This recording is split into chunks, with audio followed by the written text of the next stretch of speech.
I'm Andrew Schwartz, and you're listening to The Truth of the Matter, a podcast by CSIS where we break down the top policy issues of the day and talk with the people that can help us best understand what's really going on.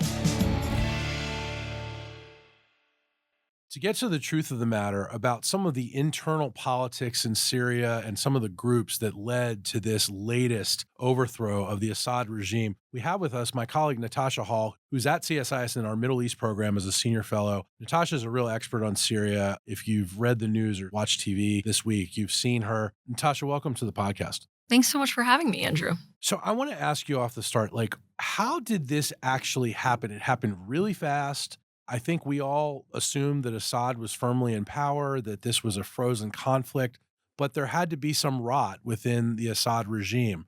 How did this all come about?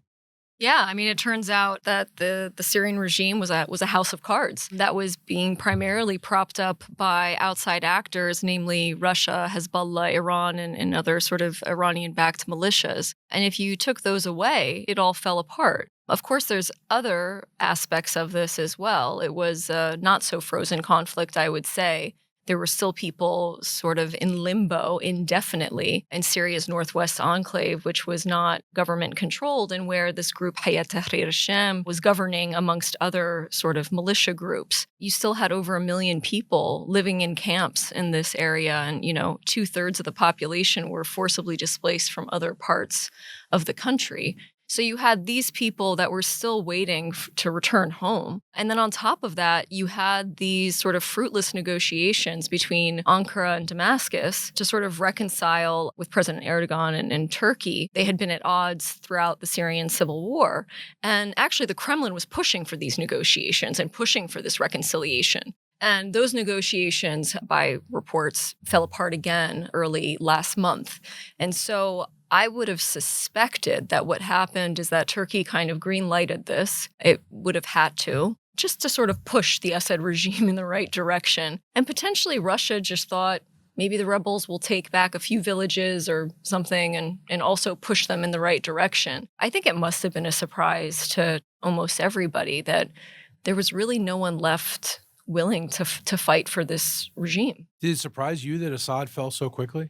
Oh, yeah. I mean, if anyone tells you that they haven't been surprised, I think they're probably lying. You've actually lived in Syria. Yeah, I've lived in Syria. I've been working on this for 15 years. I was living in Syria before the conflict started, and I could not have told you that this was going to happen in such a lightning fast speed. I mean, essentially, the rebels captured in less than 2 weeks what it took the Syrian regime, Russia, a nuclear power, Iran, a maybe nuclear power in the future, and dozens of militias. And all of Iran's proxies. Exactly. To do in, years of bombardment and siege. So, I mean, this is really quite an astonishing victory for the rebels.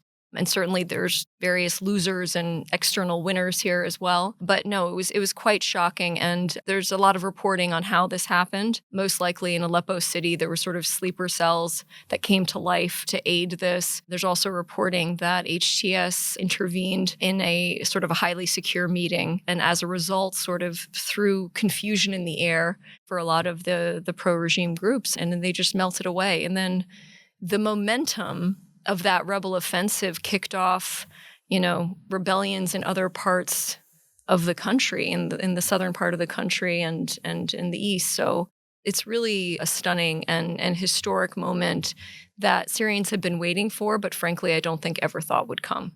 How sophisticated is HTS as a fighting force and a political force? We know that the Syrian prime minister, for instance, is staying. Hasn't fled the country.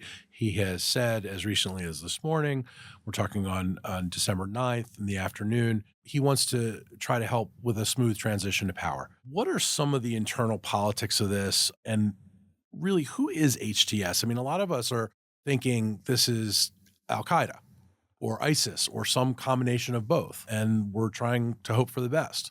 I think we're all still hoping for the best, and that might keep going for the next few weeks and months. But HTS is led by Abu Muhammad al-Jolani, who's originally from the Golan Heights, per his name, al-Jolani. He actually fought in Iraq, was arrested by U.S. forces there. He was meant to start up al-Qaeda in Syria, but had some differences with al-Qaeda. He is, by all means, a son of Syria. And a lot of the various more radical factions of al-Qaeda and then later ISIS just rubbed against his worldview, I think. So he became Jabhat al-Nusra and then later renounced all sort of links to al-Qaeda.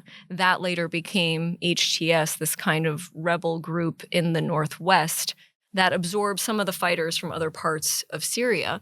But at many times during the war, his group actually fought ISIS, and he's actually coordinated to a certain degree with outside powers to eliminate more extreme elements from the Northwest, including those with links to ISIS and other more extreme groups.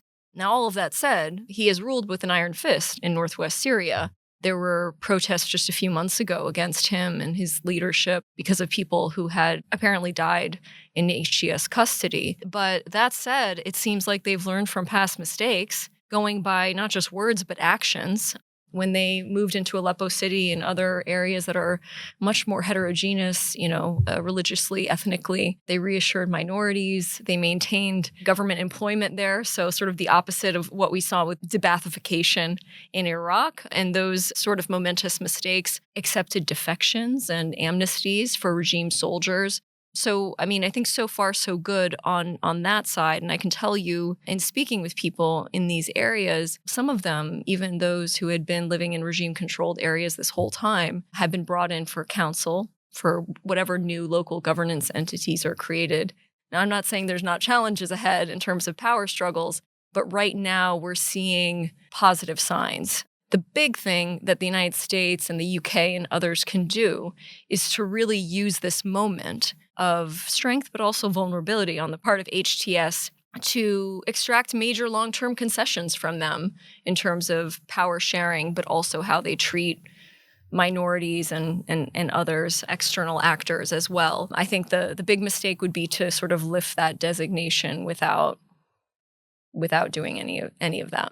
Natasha, you mentioned his name as nom de guerre is Golani, considering where he's from. He has had a violent past, obviously. Are you concerned with how he's going to treat the Syrians and particularly treat women? Yeah, this was a huge concern, I think, for all Syrians, both within Syria and outside. He has said that he's going to protect minorities, and under Islam, you do protect Ahl al-Kitab, or people of the book. So that's not a crazy statement to make from the likes of al-Jolani. The big question for a lot of people was, will he protect lifestyle choices?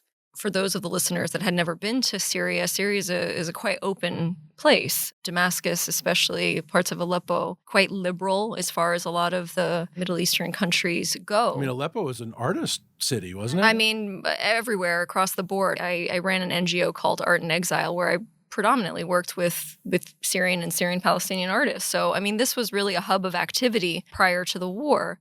Recently, it seems like we've seen a statement from HTS actually ordering its members and fighters not to interfere in the looks or attire of women. Interesting. So that's interesting. They're still trying to make these positive steps. I think the next issue is how the international community sort of negotiates with that.